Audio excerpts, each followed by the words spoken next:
Nous accueillons sur le plateau Muriel Guetsch, vice-présidente déléguée à la culture et au patrimoine scientifique de l'UM2, et Jean-François Molino, chercheur à l'IRD, qui travaille sur le lancement de Irecolnat. Alors on va d'abord regarder un reportage et ensuite on se retrouve pour les questions.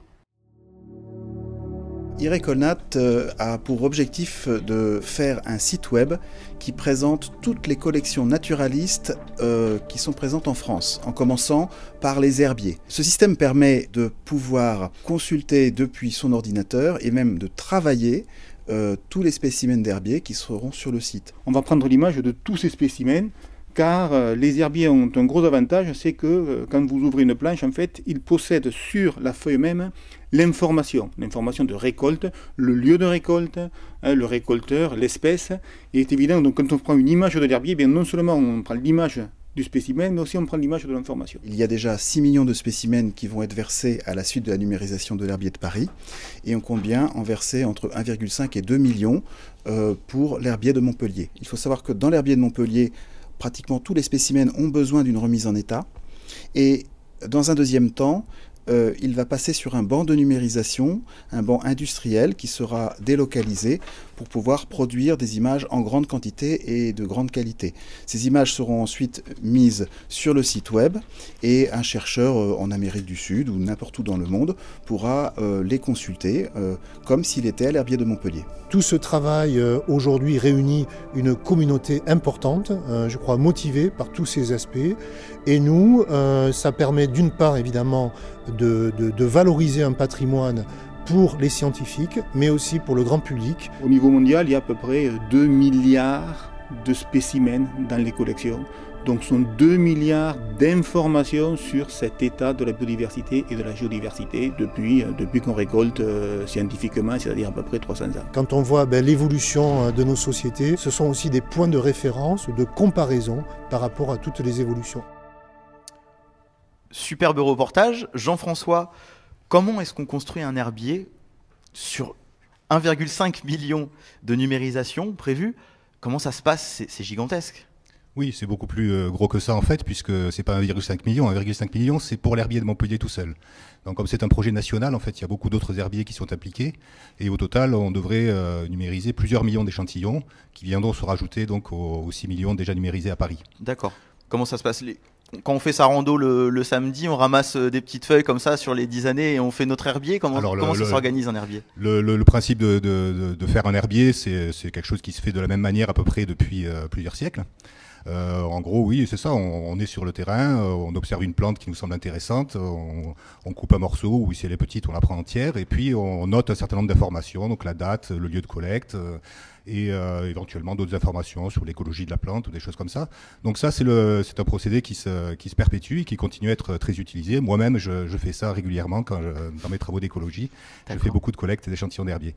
Donc on a dans ces collections une masse énorme d'informations qui datent des fois jusqu'à 3-4 siècles et qui nous permet potentiellement d'avoir des réponses à des questions qu'on se pose sur le devenir de la biodiversité, le devenir des espèces dans le cadre du changement climatique. Mais pour ça, il faut pouvoir analyser ces données. Et le gros problème dans le cadre de ces grosses collections comme celle de Montpellier ou celle de Paris, c'est que ces données ne sont pas disponibles, elles ne sont pas informatisées. On les voit sur les échantillons, sur les étiquettes où elles sont écrites, mais c'est pas informatisé. Voilà. D'où l'idée de ce projet qui est de passer par une numérisation industrielle. Parce qu'évidemment, on peut numériser les échantillons à la main, un par un, mais vu les masses d'échantillons, ça représenterait des centaines d'années pour faire tout ça. Donc on passe à une étape industrielle. Et l'idée, c'est de faire donc, ce qui a été initié à l'herbier du Muséum à Paris, de faire sous-traiter par une entreprise privée qui est capable de numériser jusqu'à 17 000 échantillons par jour. Ce qui est quand même assez donc ça, c'est l'aspect industriel de la numérisation. Merci beaucoup, Jean-François. On va donner la parole à Muriel. Vous, c'est un gros projet, il y a plein de partenaires. Comment ça se passe, la gestion et l'harmonisation, on va dire, de ce projet? Alors, la gestion et l'harmonisation, ce n'est pas une question qui me concerne directement, puisque à Montpellier, on va s'intéresser à la question de la numérisation de l'herbier de Montpellier. Et l'herbier de Montpellier, pour moi, il m'intéresse, disons, au titre davantage, et Jean-François l'a précisé, pour les chercheurs, ça reste un outil de recherche. Donc pour que cet outil soit accessible à tous, effectivement, la numérisation, c'est le bon outil. C'est aussi un outil pour les experts du domaine de la biodiversité. Mais j'aurais tendance à dire, et c'est peut-être cet aspect-là que moi je souhaiterais développer, c'est que du fait de la fusion de nos deux universités, Montpellier 1 et Montpellier 2, la NUM, donc la nouvelle université de Montpellier, se trouve à la tête d'un patrimoine historique et scientifique absolument exceptionnel, dont l'herbier fait partie. Les ambitions que nous avons concernant ce patrimoine, c'est des ambitions de valorisation.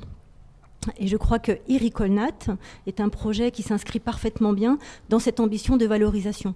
Donc ça concerne les chercheurs, ça concerne les experts dans le domaine de la biodiversité, mais aussi, et c'est cet aspect qu'il va falloir développer, la question davantage du grand public et la question des scolaires. D'accord. C'est l'idée de rendre finalement cette distance entre les lieux, disons, de fabrication du savoir, on pourrait dire, et les lieux de diffusion de ce savoir, une distance plus courte. Merci Muriel. Avec plaisir. On peut imaginer de dire qu'on va faire notre rando maintenant, puisque tout est numérisé, on va pouvoir prendre en photo la petite fleur ou le champignon et de savoir quelle espèce, d'où ça vient. On peut imaginer dans les années futures d'avoir un petit...